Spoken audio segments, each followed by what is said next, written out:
Welcome back to Reflect Politics. My name is Brendan Plank. We are about to watch Tulsi Gabbard and Daniel Ratcliffe get presented with the receipts, the actual text from Pete Hegseth, which clearly show that classified information was leaked on a Signal group text chain, which included the Atlantic's reporter Jeffrey Goldberg. Now, this is huge because Tulsi Gabbard for days has been denying under oath that any classified information was shared by Hegseth.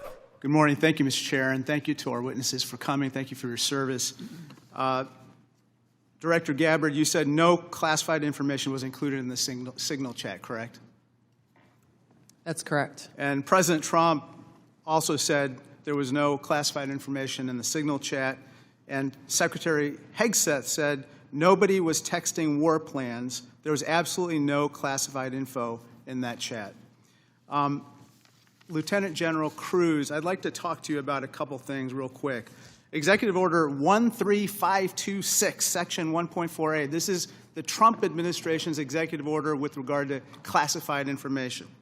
It says, information shall be classified if its unauthorized disclosure could reasonably be expected to cause damage to national security, including military plans, weapons systems, or operations. You don't disagree that that's accurately quoted, right?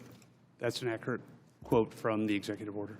And DOD 5200.01, this is the DOD's manual on classification, says, quote, information shall be classified if its unauthorized disclosure could reasonably be expected to cause describable damage to national security. This includes military plans, weapons systems, or operations. You don't disagree that I quoted that accurately, right? That's also an accurate quote. Can I show you I'd like to show you the text that Secretary Hegseth actually published to the world. Now, Lieutenant General Cruz, as Ranking Member Himes said, it says, time now, weather is favorable, just confirmed with CENTCOM we are a go for mission launch. Then it says at 12:15 Eastern, F-18s launch first strike package. F-18s are military systems, correct? Weapon systems. They are. Okay. 1345, trigger-based F-18 first strike window starts. Target terrorist is at his known location, so should be on time. Also, strike drones launch, MQ-9s. MQ-9s is a weapon system, correct? They are. Okay. I think applying the executive order as well as the DOD manual to this fact pattern, we clearly have weapon systems that have been identified. That is classified information. Now, the reason why it's important that this information not be disclosed is that we don't want the adversaries to know what's about to happen, right, sir? Well, I would draw a small distinction there. You referenced and asked if that platform, those two platforms, are weapon systems. They are, but those terms are used all across the globe in a lot of contexts. So it's really about how they're used in the context of this particular document. I just want to clarify that the use of those terms, I understand. Yeah. In this situation, those are operational details. They are operational details, but again, as you quoted the DOD instruction, it's about operations. So as you further go down into what are the operational details, I think as we had a discussion yesterday, the important aspect, I think all of us are very familiar. This is classified information. This is classified information. It's a weapon system as well as sequence of strikes as well as details about the operations.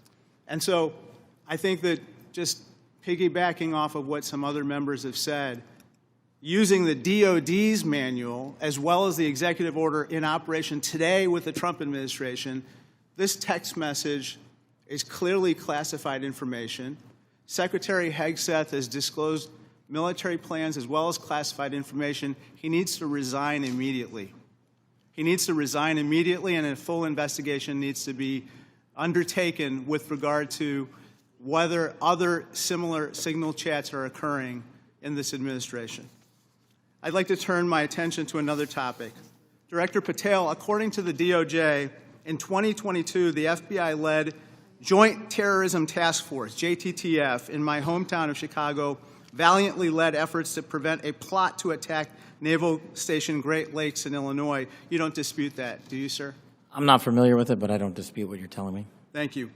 A memo obtained by ABC 7 News of Chicago said that this task force will now be, quote, actively supporting, close quote, the Department of Homeland Security and its immigration enforcement. You don't dispute that either, do you? I'm just not familiar with it, sir. Okay. Sir, I just have to say, the DOJ has now tasked JTTFs to shift some resources to immigration enforcement efforts. And I don't say this lightly, if there's a terrorist attack anywhere in the country, including in Chicago, and it was because the JTTFs in part shifted resources, they'll be held to pay. Thank you, sir. General Hawk, the NSA recently warned its employees not to use the Signal app. Is that correct? What we did, Congressman, is we put out cybersecurity advisories on a whole host of systems. On the Signal app that was included in that advisory, right? What we've done is we've put out an advisory on how to use the Signal app and other encrypted applications, because we do encourage our employees and their families to use encrypted. Because there's risk to that app. There are. Okay.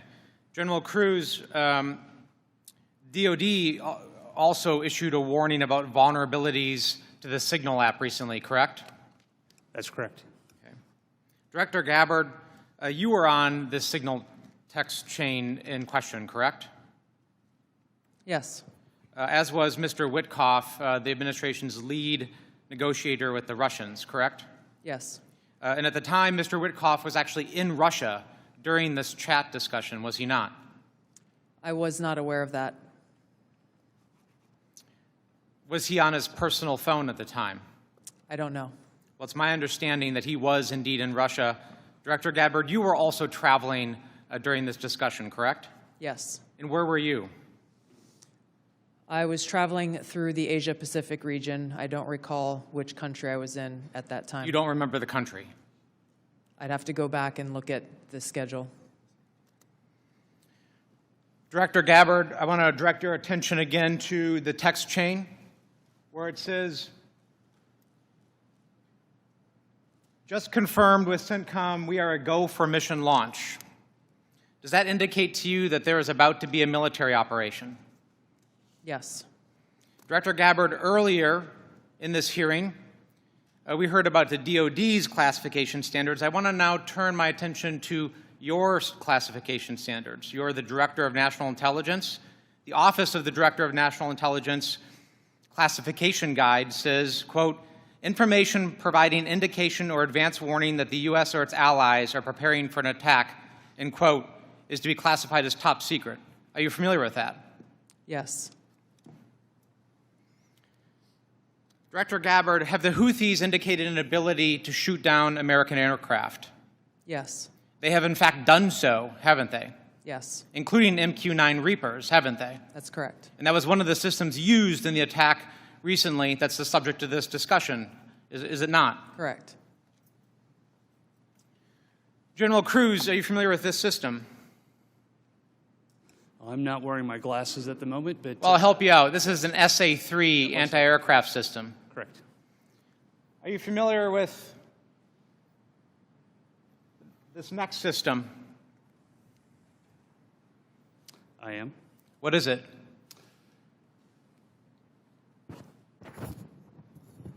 I'm going to have to ask you. It's to an help. SA-6. I'm going to guess that This is also an advanced anti-aircraft system, is it not? It is. It was used widely in the Balkans in the 90s. Correct. And the Houthis also have this system, don't they? They certainly do. And they've employed it against our aircraft, have they not?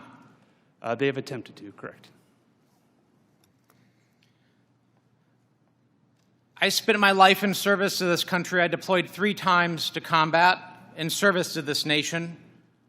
I learned in that time in service that responsibility is core to leadership. You accept responsibility when things go wrong. You admit mistakes. You set the standard from the very top. It is completely outrageous to me that administration officials come before us today with impunity, no acceptance of responsibility, excuse after excuse after excuse, while we send our men and women downrange to do incredibly difficult, incredibly dangerous things on our behalf. And yet, nobody is willing to come to us and say this was wrong. This was a breach of security, and we won't do it again. It is outrageous, and it is a leadership failure, and that's why Secretary Hegseth, who undoubtedly transmitted classified, sensitive operational information via this chain, must resign immediately. There can be no fixes, there can be no corrections until there is accountability, and I'm calling on the administration to move forward with accountability.